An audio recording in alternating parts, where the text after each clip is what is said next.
Hello everyone. BSc second year के पिछले video तक हमने युग्मक जनन के अंतर्गत स्पर्मेटोजेनेसिस यानी शुक्राणु जनन के बारे में पढ़ा था। उसमें हमने फॉर्मेशन ऑफ स्पर्मेटिड तक पढ़ा था। उससे आगे का भाग हम इस वीडियो के अंदर पढ़ेंगे। तो स्पर्मेटोजेनेसिस में फॉर्मेशन ऑफ स्पर्मेटिड, उसके बाद नेक्स्ट इसका भाग आता है, इसे स्पर्मियोजेनेसिस कहा जाता है। The changes in the spermatids leading to the formation of spermatozoa constitute the process of spermiogenesis। तो जो चेंजेज होते हैं स्पर्मेटिड के अंदर, जिसके द्वारा निर्माण होता है स्पर्मेटोजोआ का, यानी जो परिपक्व शुक्राणु होते हैं उनका जब निर्माण होता है, तो इस प्रक्रिया को हम स्पर्मियोजेनेसिस कहते हैं। Because a spermatozoon is a very active and mobile cell, क्योंकि स्पर्मेटोजुआ जून जो होता है यह एक बहुत ही अधिक सक्रिय तथा गतिशील कोशिका होती है। In order to provide real mobility to it, तो इसे वास्तविक गतिशीलता प्रदान करने के लिए all the extra materials of the developing spermatozoa are to be discarded. तो इसे मोबिलिटी प्रदान करने के लिए या गतिशीलता प्रदान करने के लिए जो इसका एक्स्ट्रा मटेरियल होता है या अतिरिक्त जो पदार्थ होते हैं इनके अंदर, जो डेवलपिंग या विकासशील जो स्पर्मेटाजोआ होता है उसके अंदर के सभी एक्स्ट्रा पदार्थ जो होते हैं वो डिस्कार्ड कर दिए जाते हैं, यानी उसमें से हटा दिए जाते हैं। And high degree of specialization takes place in the sperm cell through a number of steps. तो इसके अंदर एक स्पेशलाइजेशन या विशिष्टीकरण जो है वो इसके अंदर आ जाता है स्पर्म कोशिका के अंदर, जिसके जो कुछ चरणों के द्वारा यानी चरणबद्ध तरीके से स्पर्म सेल के अंदर इस प्रकार की विशेषताएं आती है। तो स्पर्मियोजेनेसिस के अंदर निम्न प्रकार की जो स्टेप है जो इसके मैच्योरिंग फेज के अंदर आती है। तो स्पर्मेटिड के परिपक्व होने के लिए निम्न जो है वो चरण आते हैं, जिसमें पहले चरण में इस प्रकार से जो है स्पर्मेटोगोनियम दिखाई देता है, जिसमें एक न्यूक्लियस, माइटोकॉन्ड्रियन और लिपिड ग्रेन्यूल्स जो है वो इसके अंदर दिखाई देते हैं। इसके बाद में फॉर्मेशन होता है गोल्जी बॉडी का। तो गोल्जी बॉडी जो है इसके अंदर निर्मित होती है और उसके बाद इसके पास में इसे जो है वो प्राइमरी स्पर्मेटोसाइट कहा जाता है। अब ये जब अर्ली स्पर्मेटिड होता है तो इसके अंदर जो है एक्स्ट्रा पदार्थ जो होते हैं वो थोड़े हटते हैं, यानी आकार में ये छोटे होते हैं और इसके अंदर गोल्जी कॉइल जो है वो उपस्थित रहता है। इसके बाद में न्यूक्लियस जो होता है वो इसका थोड़ा बड़ा होता है और गोल्जी बॉडी इसके अंदर निर्माण करना शुरू करती है एक्रोसोम का, यानी शुक्राणु के अग्रभाग का निर्माण करना शुरू करती है। इसके साथ ही इनमें बेसोफिलिक ग्रेन्यूल्स जो है वो उपस्थित रहते हैं। इसके बाद एक निर्माण होता है एक रिक्तिका का, जिसे एक्रोसोमल वैक्यूल कहा जाता है और ये निर्माण जो है वो गोल्जी कॉइल के द्वारा होता है। इसके बाद में इसके एक आधार पे एक्रोसोमल ग्रेन्यूल प्रकट होता है या इसके फॉर्मेशन इसके अंदर होता है। इसके बाद में ये इस प्रकार से दिखाई देता है, जिसमें लिपिड बॉडी यानी वसा काय जो है वो उपस्थित रहती है। इसके बाद में जब ये ट्रांसफॉर्म होता है, रूपांतरित होता है, तो इनमें एक्रोसोमल ग्रेन्यूल दिखाई देता है ऊपर की ओर। इसके नीचे जो है इसका न्यूक्लियस होता है यानी केंद्रक, और गोल्जी बॉडी जो है वो पीछे बची हुई गोल्जी बॉडी उपस्थित रहती है। ऊपर की ओर जो निर्माण होता है इसमें ये पूरा एक्रोसोमल वैक्यूल कहलाता है और इसका जो अग्रभाग होता है या शीर्ष भाग होता है वो इस प्रकार से दिखाई देता है। During spermiogenesis two major parts of the sperm, the head and tail are formed by the following process. तो स्पर्मियोजेनेसिस प्रक्रिया के दौरान दो मुख्य भाग जो होते हैं शुक्राणु के, जिसे हेड यानी शीर्ष तथा टेल या पूंछ भाग कहते हैं, इनका निर्माण होता है, जो कि निम्न प्रक्रिया के द्वारा होता है। तो सबसे पहले हम बात करते हैं फॉर्मेशन ऑफ हेड यानी शीर्ष का निर्माण किस प्रकार से होता है शुक्राणु के अंदर। The major parts of sperm यानी कि जो इसके स्पर्म हेड का जो मुख्य भाग होता है, जैसे न्यूक्लियस और एक्रोसोम, तो ये दो मुख्य भाग होते हैं किसी शुक्राणु के शीर्ष में पाए जाने वाले।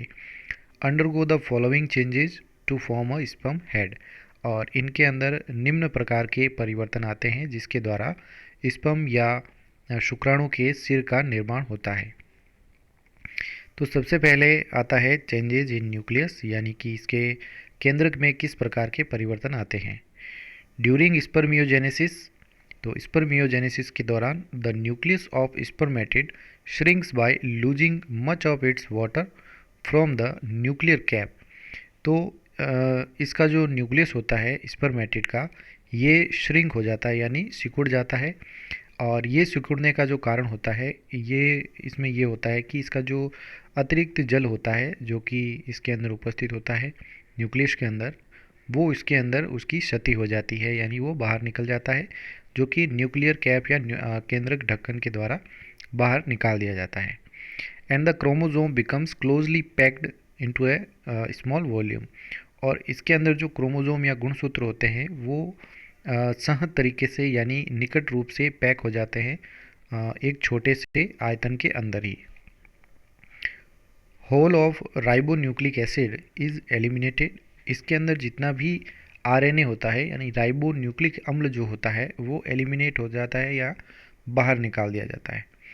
Living only the genetic material, और पीछे केवल आनुवांशिक पदार्थ ही बचता है जिसे हम डीऑक्सी राइबो न्यूक्लियोप्रोटीन यानी डीएनए और उसके साथ में प्रोटीन, तो डीएनए और उसका प्रोटीन ही केवल बचता है जो कि एक जेनेटिक मटेरियल यानी कि आनुवांशिक पदार्थ का कार्य करता है। तो केवल पीछे डीएनए ही बचता है। दस द मटेरियल, तो इस प्रकार से वह पदार्थ which is not directly concerned with the transformation of heredity character is removed from the nucleus.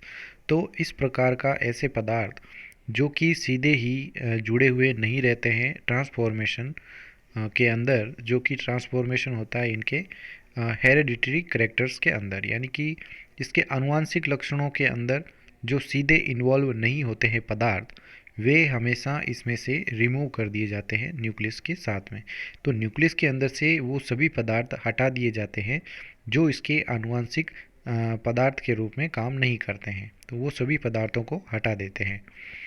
The spherical shape of nucleus also becomes elongated and narrow, तो जो गोल आकार का इनका न्यूक्लियस या केंद्रक होता है वह बाद में इलोंगेट यानी लंबा हो जाता है तथा नैरो या संकरे प्रकार का दिखाई देता है, क्योंकि इसमें से जल तथा एक्स्ट्रा पदार्थ जो होते हैं वो सभी एलिमिनेट कर दिए जाते हैं या बाहर निकाल दिए जाते हैं। This shape is an adaptation for propulsion in any fluid medium, और ये जो इस प्रकार का जो आकार होता है इनका, ये एक प्रकार का इनमें अनुकूलन होता है जिसके कारण वो किसी तरल माध्यम के अंदर आसानी से तैर सकते हैं। As well as penetrating the ovum, और अंडाणु को भेदने का कार्य भी जो है वो इस आकार के कारण इनमें आसानी से हो जाता है। इन डिफरेंट एनिमल्स, यानी भिन्न प्रकार के जंतुओं में, इट एज्यूम्स डिफरेंट शेप्स, इसके अंदर इनका अलग अलग प्रकार के हेड जो होते हैं वो पाए जाते हैं, यानी सिर का आकार सभी जंतुओं की शुक्राणुओं में अलग अलग प्रकार का दिखाई देता है। Which ultimately determine there prospective shapes, और जिसके कारण उनके जो विशेष प्रकार के आकार जो होते हैं वो उनके अंदर निर्धारित होते हैं। तो इसमें अलग अलग जीवों के अंदर अलग अलग प्रकार के हेड या शीर्ष भाग जो होते हैं वो पाए जाते हैं। तो न्यूक्लियस के बाद में आता है दूसरी अवस्था इसके अंदर, वो है इसकी गोल्जी फेज यानी गोल्जी कॉय की अवस्था। The young spermatid is round with a spherical nucleus, तो जो नया बना स्पर्मेटिड होता है वह गोल आकार का होता है और उसमें एक गोल आकार का न्यूक्लियस होता है। The Golgi apparatus secrets glycoprotein rich granules, तो जो गोल्जी काय होता है वह ग्लाइकोप्रोटीन से युक्त या उच्च ग्लाइकोप्रोटीन के जो कणिकाएं होती है उनका निर्माण ये करता है। These granules referred to as proacrosomic granules, तो इस प्रकार की जो ग्रेन्यूल्स या कणिकाएं होती है इन्हें प्रो एक्रोसोमिक ग्रेन्यूल्स या पूर्व एक्रोसोमिक कणिकाएं कहा जाता है। Fused to form a single large acrosomal granule, और ये सभी कणिकाएं आपस में फ्यूज या संगलित होके एक बड़ा और सिंगल प्रकार का या एकल प्रकार का एक्रोसोमल ग्रेन्यूल या कणिका बनाती है, attach to the nuclear membrane. और ये जो बड़ा ग्रेन्यूल का निर्माण होता है ये केंद्रक की झिल्ली के साथ में अटैच यानी जुड़ा हुआ रहता है। इसके बाद आती है इसकी कैप फेज या इसे टोपी प्रावस्था कहते हैं। The acrosomal granule flattens on the nucleus of spermatid to form the head cap. तो जो एक्रोसोमल ग्रेन्यूल या कणिका होती है ये चपटी होके न्यूक्लियस के ऊपर, यानी जो स्पर्मेटिड का न्यूक्लियस होता है उसके ऊपर जो है वो चपटी हो जाती है, जिसके द्वारा हेड कैप या शीर्ष टोपी का निर्माण जो है इनके अंदर होता है शीर्ष के ऊपर। The Golgi apparatus which secretes the acrosome separates from head cap and move towards the opposite pole.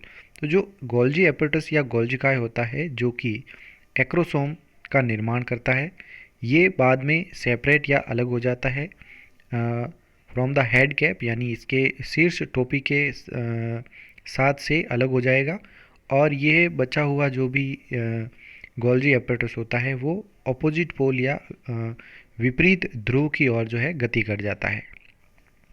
The centriole which are close to the nucleus, यानी कि ऐसे सेंट्रियोल या तारककाय जो कि न्यूक्लियस या केंद्र के निकट यानी पास में होते हैं। ऑन द साइड अपोजिट, यानी दूसरी ओर the acrosomic cap develop a flagellum, तो उसके दूसरी ओर यानी उसके विपरीत साइड की ओर एक एक्रोसोमिक कैप यानी टोपी का निर्माण होता है, और उसके अंदर एक फ्लैजिलम यानी कि कशाब का निर्माण होता है।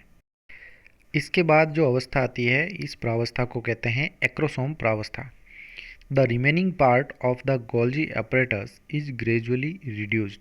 तो जो पीछे बचा हुआ गोल्जी काय का भाग होता है वो धीरे धीरे रिड्यूस्ड हो जाता है, यानी कम हो जाएगा, वो धीरे धीरे जो है वो अपघटित होना शुरू कर देता है। Ultimately discarded from the sperm as Golgi rest.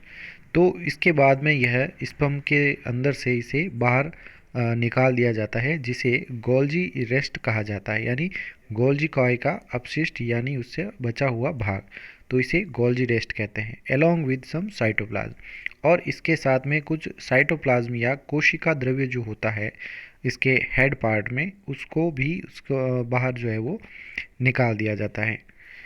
In the स्पर्मेटोजोन, तो स्पर्मेटोजोन के अंदर द एक्सियल बॉडी, यानी इसका जो अक्षीय काय या अक्षीय शरीर होता है, या इसे एक्रोसोमल कोर कहते हैं, appears in between the acrosomal granule and nucleus.